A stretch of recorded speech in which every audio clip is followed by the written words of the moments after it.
गुम है किसी के प्यार में। यहाँ पे जाहिर सी बात है कि तेजस्विनी अपनी शादी को लेकर ओ वाओ सो एक्साइटेड तो नहीं ही होगी, क्योंकि मजबूरन में यानी कि मजबूरी में जो हुई, जिन परिस्थितियों में शादी हुई, naturally she will take time to adjust. और अभी तो उसको बुरा भी लग रहा है अपने सपनों के लिए, अपने लक्ष्य के लिए लाइफ में, लेकिन ऐसे में ननद से कर रही है दिल की बात। फाइनली यहाँ पर एक अच्छी ननद मिल गई है उसको। जरूरी नहीं है कि ननद भाभी के रिश्तों में हमेशा साजिशें ही हो, कई बार दोस्ती भी होती है।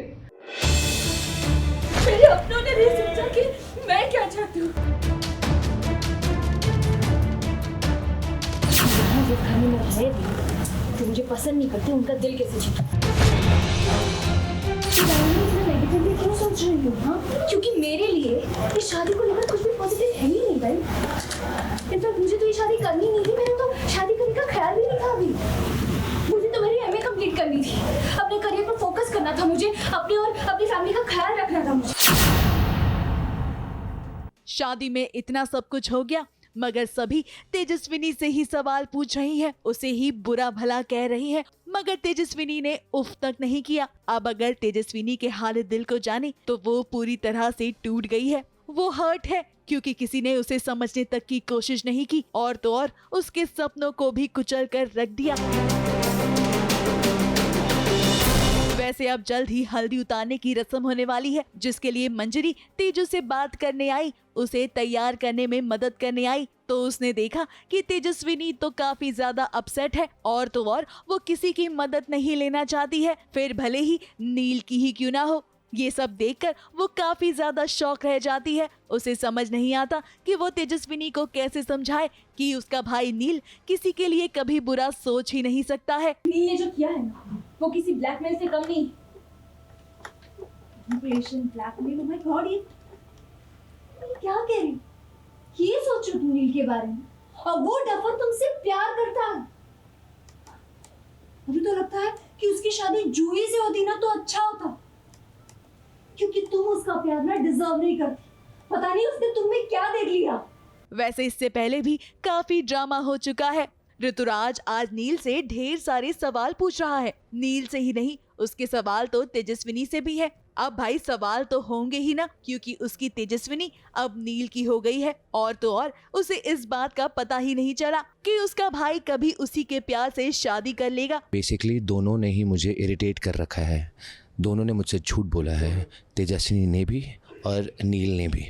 नील ने मुझे सच नहीं बताया, और तेजस्विनी ने ऐसा बहुत कन्वीनियंट लग रहा है कि अरे उसने शादी कर ली, उसकी बहन भाग गई। इतना इजी नहीं होता है बहन भाग जाना। पहले तो ठीक थी, इतना इजी नहीं होता ये सब चीज़ें। सो आई थिंक कुछ ना कुछ तो बात है। ये जो भी मैं कर रहा हूँ, यही बात निकालने के लिए कर रहा हूँ कि वो सच बताए मेरे सामने, मेरे परिवार के सामने, नील के सामने कि एक्चुअली सच्चाई क्या है। वैसे ये सवाल तो ऋतुराज आपको तब आने चाहिए थे जब आपका भाई अपनी गर्लफ्रेंड के बारे में आपसे बातें किया करता था। खैर, अब तो काफी देर हो गई है, खुद को चोट पहुंचाने से अब क्या फायदा। मगर नहीं, वो तो बस आज नील से मानो अपना गुस्सा निकालना चाहता है, और तेजू को इस घर से बाहर का रास्ता दिखाना चाहता है, वो भी नील की आई के नाम पर। सच का तो पता नहीं, लेकिन सबके चेहरे तो सामने आ ही जाएंगे। सबको मेरा चेहरा भी दिख रहा है, सबको दिख रहा है कि मैं बहुत इरिटेटेड हूँ, मैं टॉन्ट्स मार रहा हूँ। तो आई थिंक पता नहीं मुझे ही क्यों ये सवाल आ रहे हैं एज ऋतुराज। बाकी सबको क्यों नहीं दिख रहा, क्योंकि इतना बड़ा स्टेप हो गया।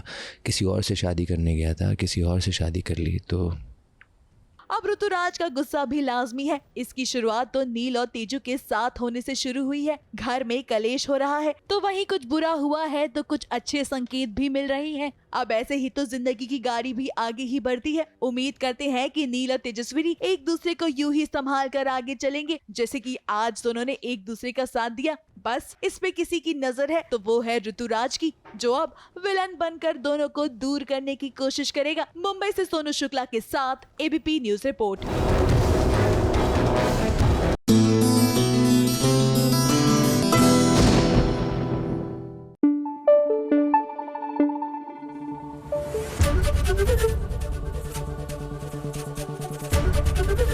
एबीपी न्यूज आपको रखे आगे।